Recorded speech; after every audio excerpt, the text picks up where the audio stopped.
جی ناصر حسین شاہ صاحب، اب آپ سے بھی میں یہی پوچھوں گا کہ 8 فروری کو اگر تحریک انصاف نے اور اس کی دیگر اتحادی جماعتوں نے سندھ کے کسی شہر میں احتجاج کی کوئی کوشش کی تو آپ کا رویہ وہی ہوگا جو سعید غنی صاحب نے جو سہیل آفریدی صاحب کے ساتھ جو رویہ اختیار کیا تھا، یا جو بعد میں ان کے ساتھ جو رویہ اختیار کیا گیا وہ والا ہوگا، پہلے والا ہوگا یا دوسرے والا ہوگا؟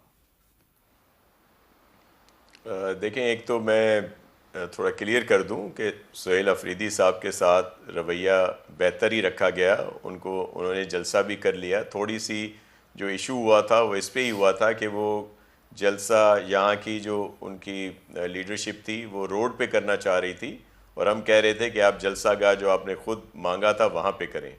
دوسری بات یہ ہے کہ میں ریکویسٹ کروں گا شہرام صاحب سے اور پی ٹی آئی کے جو بھی قیادت ہے کہ پلیز اس کال کو واپس لیں. اور کیونکہ شروع میں یہ کہا گیا تھا کہ یہ کال جو ہے جی لوگ اپنا یہ مینڈیٹ دکھائیں گے کہ وہ گھروں سے نہیں نکلیں گے، تو اگر اس طرح کی کوئی صورتحال ہے تو پھر تو ٹھیک ہے. اگر لوگ اپنے گھروں میں رہتے ہیں تو ان کو کوئی زبردستی جا کے باہر نہیں نکالے گا. لیکن جس طرح پہیہ جام ہڑتال اور دیگر پھر ان کی طرف سے بیانات آ رہے ہیں تو پھر وہ اسی طرف جا رہے ہیں. کیونکہ کے پی میں تو مے بی یہ اعلان کر دیں، گورنمنٹ ان کی ہے کہ جی ساری چھٹی اور کوئی کچھ نہ ہو، لیکن سندھ، پنجاب، بلوچستان میں اسکول کھلے رہیں گے، کالج، یونیورسٹیز، ہاسپٹلز، آفیسز، عدالتیں، کاروباری زندگی چلتا رہے گا. شاہ تو اس صاحب کو پتہ تو یہ کر لیں روکنے کی کوشش کریں گے. 8 فروری کو دن کیا بنتا ہے پتہ تو کر لیں. آپ کو اسکول کالجوں کی لیکن اتنی میرے فکر کیوں صرف پڑ کہنے گئی کا ہے؟ مقصد یہ ہے، چلیں اوکے چلیں اگر چھٹی کا دن بھی ہے، میں ویسے آپ کو کہہ رہا ہوں پہیہ جام ہڑتال ہے اتوار سر، ہے، اتوار. سن لیں چلیں ٹھیک ہے اتوار ہے، لیکن کیا چیزیں گاڑیاں روڈ پہ نہیں آئیں گی؟ یہ بات میں ٹھیک ہے. صرف یہ عرض کر رہا ہوں کہ پھر ان کو جلاؤ گھیراؤ کی طرف جائے گا. میں صرف یہ عرض کر رہا ہوں کہ پی ٹی آئی کو اپنے لوگوں کو جو ان کے ویل وشر ہیں، ان کے ووٹر ہیں، ان کے سپورٹر ہیں، ان کو امتحان میں کیوں ڈال رہے ہیں؟ کیوں ایسا ہو کہ دوبارہ جلاؤ گھیراؤ ہو، گاڑیوں کو روکا جائے، جلایا جائے، پتھراؤ کیا جائے، پھر کیسز بنے، پھر نیا 9 مئی ہو اور یہ لوگ پریشان کن صورتحال میں آئیں. میں عرض کر رہا ہوں کہ پی ٹی آئی کو پی ٹی آئی پی جب تک نہیں بنتی، پی ٹی آئی پیسفل یا پاکستان تحریک انصاف پرامن، تب تک ایشو رہیں گے. یہ ایگریسو پولیٹکس کو خدارہ ترک کریں جس میں شدت پسندی، انتہا پسندی ہے، اور بہتر ہو. دوسری بات یہ کہ شہرام صاحب میرے بڑے محترم ہیں، ان کو 8 فروری کا الیکشن تو یاد ہے، لیکن 18 والا الیکشن جب آر ٹی ایس کے ذریعے سب کچھ ہوا اور جس طرح لوگوں کا مینڈیٹ چرایا گیا، لوگوں کو نااہل قرار دے دیا گیا، اور جس طرح سختیاں تھیں اس وقت جو پی ایم ایل این یا پاکستان پیپلز پارٹی کے لیے، وہ شاید یاد نہیں، ان کو بھی یاد ضرور کرنا چاہیے. اور اس طرح کا نیریٹو بیان کیا جاتا ہے پی ٹی آئی کی طرف سے جیسے یہ بالکل دودھ کے دھلے ہوئے ہیں، بڑے معصوم ہیں، انہوں نے کچھ نہیں کیا.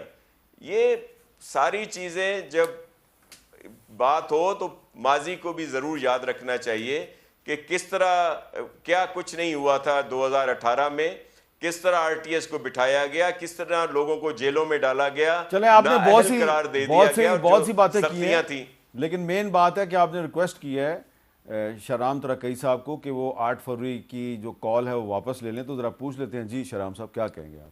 شاہ صاحب کو میں کہوں گا کہ دیکھیں جی ہمارا ایک تو احتجاج پرامن ہوگا، یہ ہماری کمٹمنٹ ہے، اور ہم اپنے حق کے لیے آواز اٹھائیں گے. کیونکہ 8 فروری کو جو ہوا وہ پاکستان تحریک انصاف کے ساتھ نہیں، وہ 25 کروڑ لوگوں کے ساتھ ہوا پاکستان کے. ان کا مینڈیٹ چرا رہ گیا.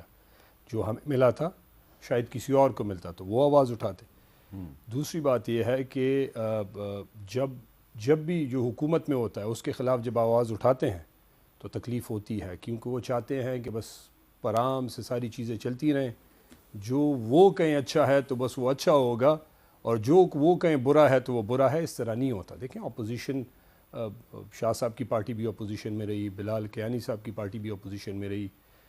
جب اپوزیشن میں ہوتے ہیں آپ چیزوں کو آئیڈینٹیفائی کرتے ہیں، ایشوز کو. یہی اپوزیشن کا کام ہوتا ہے. اب حکومت کو اس کا ریئل چہرہ دکھاتے ہیں کہ یہ آپ کی کمزوری ہے، یہ ہے، اور اس پہ پھر ایشوز پہ آپ سٹینڈ لیتے ہیں، احتجاج کرتے ہیں، بات کرتے ہیں، اسمبلی میں بھی، باہر بھی. اور پہیہ جام ہڑتال جو ہے وہ لوگ خود کریں گے. جب لوگوں کا مینڈیٹ چرایا گیا، 25 کروڑ لوگوں میں سے 70% لوگوں نے جنہوں نے ووٹ دیا تحریک انصاف کو، تو کیا آپ کو لگتا ہے کہ تو آپ واپس نہیں لے رہے؟ نہیں واپس کیا؟ دیکھیں ہم اپنے ایک 8 فروری کو ایک بہت بڑا ایونٹ ہوا. یہ آپ جو فائنینشیل ایشوز میں آج پھنسے ہوئے ہیں، پولیٹیکل، مطلب سارے تینوں پولیٹیکل لوگ ہیں نا، اپنی اپنی پارٹی کو ریپرزینٹ کر رہے ہیں. پولیٹیکل انسٹیبلٹی ہوگی، یہ ملک ٹیک آف کر ہی نہیں سکتا. 75 سال میں آپ دیکھ لیں، آپ کے ارد گرد ملک دیکھ لیں. آپ کہہ رہے ہیں کہ پاکستان فائنینشلی ٹیک آف نہیں کر رہا؟ کیسے کرے؟ مت آپ مجھے کوئی انویسٹمنٹ دکھا دیں، آپ آٹا بتا دیں، آپ روٹی بتا دیں، آپ بجلی کا بل بتا دیں، آپ کاروبار. چلیں، آپ نے جو سوال آپ نے اٹھا دیے ہیں، وزیر خزانہ ساتھ بیٹھا ہوا ہے. اچھا میں بتاتا ہوں نا، آپ کا امپورٹس دیکھ لیں، آپ کے ایکسپورٹس دیکھ لیں، آپ کی کاسٹ آف ڈوئنگ بزنس دیکھ لیں. ایک تو کتابی باتیں ہیں نا، آپ کسی چوک میں آپ بے روزگاری دیکھ لیں کہ کتنے لوگ بے روزگار ہو گئے، کتنی بزنسز شفٹ ہو گئیں، کتنے نئے بزنسز ابھی تک آئے، آپ کی انفلیشن آج کہاں پہ کھڑی ہے.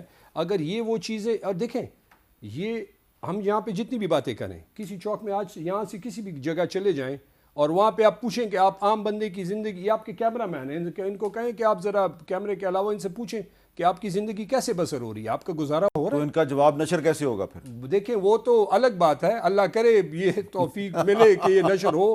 یہ بھی عام لوگ ہیں نا اس پاکستان نہیں، کے لیکن اب آپ نے بہت سے سوالات اٹھائے ہیں، اور یہ آپ نے بلال اظہر کیانی کو فل ٹاس دی ہے یا یارکر دیا جس پہ کلین بولڈ بھی ہو سکتے ہیں؟ اس کا فیصلہ ہوگا بریک کے بعد.